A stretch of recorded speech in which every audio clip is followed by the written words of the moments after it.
Hello students, तो कैसे हैं आप लोग? बढ़िया एकदम। तो आइए आज स्टार्ट करते हैं हम क्लास 12 इलेक्ट्रोस्टैटिक्स का डेरिवेशन नंबर 7।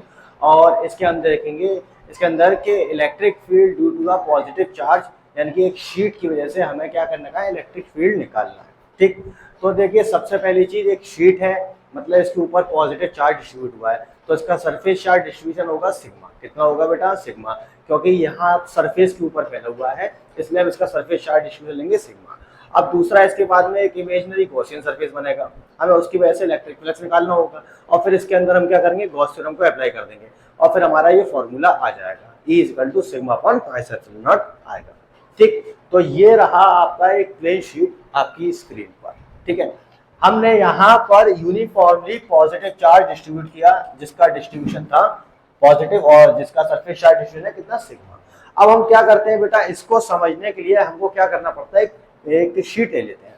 तो हमने यहाँ पर कोई एक इमेजिनरी गॉसियन सरफेस बना लिया, मान लो सर्कुलर शेप। ठीक है, अब हम इसमें यहाँ पर रख लेते हैं सेंटर O। अब इस सेंटर O से हम क्या करेंगे कि आउटवर्ड डायरेक्शन में और एक इनवर्ड डायरेक्शन में, मैं अभी आपको समझाता हूँ। ठीक, सपोज कीजिए ये एक आपकी प्लेन शीट है। अब इस प्लेन शीट के अंदर मैंने सरफेस पर चार्ज फैलाया, तो इधर भी आएगा और इसके अपोजिट साइड पर भी आएगा। ठीक, इस तरह से अब हम देखेंगे कि इधर का पॉजिटिव चार्ज की वजह से सरफेस चार्ज इधर की तरफ, यानी कि इलेक्ट्रिक फील्ड इस तरफ, और इलेक्ट्रिक आपका एरिया वेक्टर भी इस तरफ आएगा। जस्ट इसके अपोजिट भी निकलेगा एरिया वेक्टर और, ठीक है, इलेक्ट्रिक फील्ड। अब देखिए हम क्या करते हैं बेटा, देखिए यहाँ पर चार्ज का डिस्ट्रीब्यूशन कैसा हुआ, यूनिफॉर्म। तो यूनिफॉर्म होने की वजह से जितना electric field left hand side लेंगे, उतना ही इलेक्ट्रिक फील्ड हमें राइट हैंड साइड भी लेना है। ठीक है, तो यह रहा आपका इलेक्ट्रिक फील्ड। सपोज करो कि इसने गॉसियन सरफेस यहां तक बनाया आपका। ठीक, यहां पर हम कंसीडर कर लेते हैं बेटा एक पॉइंट P।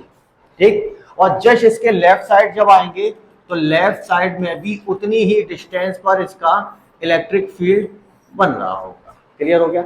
यहां पर हम चार्ज वो पॉइंट ले लेते हैं आपका, मान लो P डैश। क्या ले लिया हमने? P dash. अब हम जानते हैं इस पॉइंट P डैश से सेंटर की जो डिस्टेंस है वो हमने ली कितनी, R। कितनी ले ली? R। और सेंटर O से इस साइड अगर चले तो अभी डिस्टेंस ले ली हमने R। अब इसके बाद में हमें कैलकुलेट करना होगा इसका एरिया वेक्टर। तो हम जानते हैं एरिया वेक्टर हमेशा परपेंडिकुलर डायरेक्शन में होता है। ये रहा आपका एरिया वेक्टर A। पूरी शीट का एरिया है आपका कैपिटल A, तो मैं इस छोटे से जो आपका गॉसियन सरफेस बना है, इसका एरिया वेक्टर ले लेता हूं DA। ठीक है, इसी तरीके से इस पॉइंट P पर निकालेंगे, तो इस पॉइंट P का परपेंडिकुलर डायरेक्शन होगा इस साइड में, तो ये रहा आपका DA वेक्टर। क्लियर? अब उसके बाद में बात करी जाएगी बेटा इलेक्ट्रिक फील्ड की। तो हम जानते हैं due to positive charge electric field कहां होता है, due to positive charge electric field will be outward direction. तो इस पॉइंट P का जो इलेक्ट्रिक फील्ड होगा आउटवर्ड डायरेक्शन में ये पड़ेगा। तो हमने लिया कि इसका इलेक्ट्रिक फील्ड इस डायरेक्शन में आ रहा है, कैपिटल P। ठीक, उसके बाद उस P पॉइंट पर चलते हैं, तो यहां से जो इलेक्ट्रिक फील्ड होगा, इलेक्ट्रिक फील्ड परपेंडिकुलर डायरेक्शन में, यानी कि आउटवर्ड डायरेक्शन में इस तरफ आएगा। क्लियर? अब हम जानते हैं कि इस चार्ज की वजह से इसके ऊपर फ्लक्स निकल रहा होगा। तो फ्लक्स निकलने के लिए यहाँ पर कितने पॉइंट है? 2 पॉइंट। आपका एक P पॉइंट है और एक यहाँ पर आपका P डैश पॉइंट है। तो यहाँ पर हम टोटल फ्लक्स कैलकुलेट करेंगे। ठीक, तो हमने सपोज किया बेटा इसका टोटल फ्लक्स वो होगा आपका 5। ठीक है, इसको हम लिख देते हैं 5 टोटल। अब 5 टोटल आउटवर्ड डायरेक्शन में, इनवर्ड डायरेक्शन में दोनों तरफ आ रहा है, यानी कि पॉइंट P पर भी और पॉइंट P डैश पर भी। तो यहां पर हमने लिया पॉइंट P और इसके बाद ले लिया हमने P डैश। किसी का भी टोटल निकालना होता है इसको ऐड कर देते हैं। ये रहा आपका टोटल फ्लक्स। अब हम जानते हैं इसका डिस्टेंस और उसका डिस्टेंस से इलेक्ट्रिक फील्ड का मैग्नीट्यूड इस डायरेक्शन में भी सेम और उस डायरेक्शन में भी सेम, तो हर तरफ सेम आ रहा है। तो हम जानते हैं इलेक्ट्रिक फील्ड जो होगी हमारी यहाँ पर 5, यानी कि ये कितना हो जाएगा आपका EDA। कितना बन जाएगा? EDA। ठीक, डॉट प्रोडक्ट लगा लो चलो, प्लस यहाँ भी कितना बन जाएगा? E.DA। अब हम जानते हैं इनके बीच में यहाँ पर अगर एंगल देखा जाएगा तो थीटा। थीटा कितना होगा बेटा? दोनों सेम डायरेक्शन में है तो थीटा 0 डिग्री। यहाँ भी दोनों सेम डायरेक्शन में है, थीटा हमारा 0 डिग्री। अब हम E.DA हटाएंगे तो कितना हो जाएगा हमारा? cos theta. और हम जानते हैं E.DA ये हो जाएगा आपका ट्वाइस के बराबर, ट्वाइस EDA। अब डॉट हटा देते हैं तो कितना हो जाता है? cos थीटा, यानी कि 5 टोटल। क्लियर।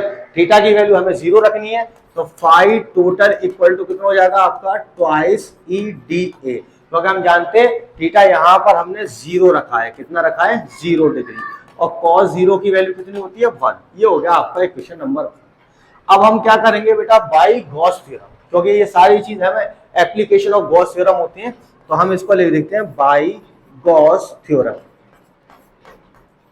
अब गॉस थ्योरम क्या कहती है आपकी, ये फाई टोटल जो होगा वो Q अपॉन एप्सिलॉन नॉट के बराबर होगा।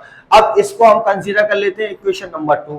अब क्या करेंगे बेटा, इक्वेशन 1 और 2 को इक्वेट कर देंगे, तो यहां से हमको मिल जाएगा 1 एंड 2।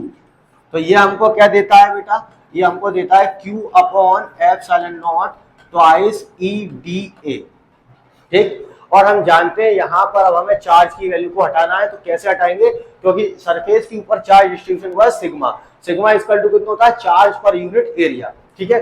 यानी कि सिग्मा इक्वल टू हो जाता है आपका चार्ज पर यूनिट एरिया। अब एरिया हमने टोटल नहीं, हमें छोटा एरिया लेना है डी ए, तो यहां से हमें चार्ज की वैल्यू कितनी बन जाएगी सिग्मा डी ए। इस चार्ज की वैल्यू को उठा के इसके अंदर पुट कर देंगे, तो sigma D A upon epsilon not twice E D A, D A से डी ए कैंसिल हो जाएगा, तो बचा कितना आपका sigma upon twice epsilon not equal to E, ठीक है।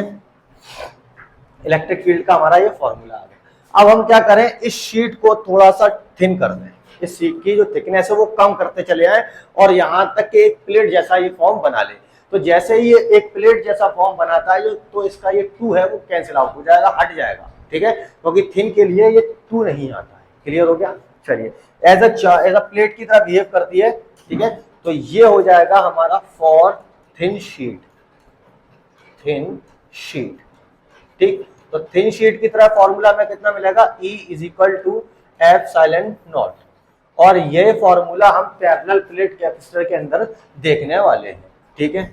अच्छा, एक बात बताइए कि अगर यहां पर सिग्मा की वैल्यू 0 से बड़ी है और सिग्मा की वैल्यू से 0 बड़ा है, ठीक है, यानी कि 0 से बड़ा है सिग्मा, तो जाहिर सी बात है यहां पर इंटीजर का कंसेप्ट यूज कर लो, इंटीजर।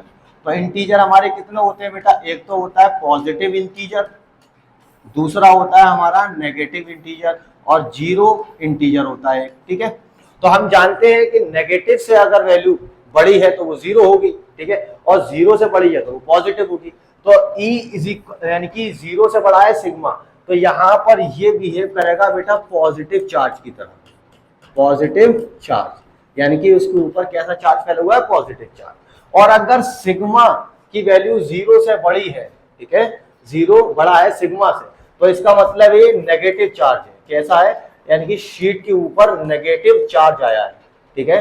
तो यहाँ पर ये हो जाएगा आपका नेगेटिव चार्ज, तो इसके लिए फॉर्मूला हो जाएगा E is equal to minus twice epsilon not, ये सिग्मा वाला, ठीक है। और ये हो जाएगा आपका E is equal to sigma upon twice epsilon not. ये पॉजिटिव शीट है, यानी कि ये शीट कैसी है बेटा, पॉजिटिव शीट है, और ये वाली जो शीट है दूसरी वाली वो कैसी है आपकी, नेगेटिव शीट है। कैसी है, नेगेटिव शीट, ठीक है।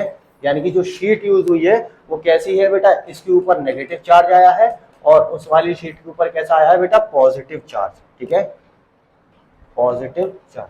क्लियर, एक नेगेटिव चार्ज और एक पॉजिटिव चार्ज। तो मिलते हैं फिर बेटा नेक्स्ट वीडियो के अंदर, जो होगा हमारा parallel plate capacitor due to a positive parallel plate charge, ठीक है। और उसके बाद में एक पॉजिटिव प्लेट होगी, दूसरी नेगेटिव प्लेट, ठीक है।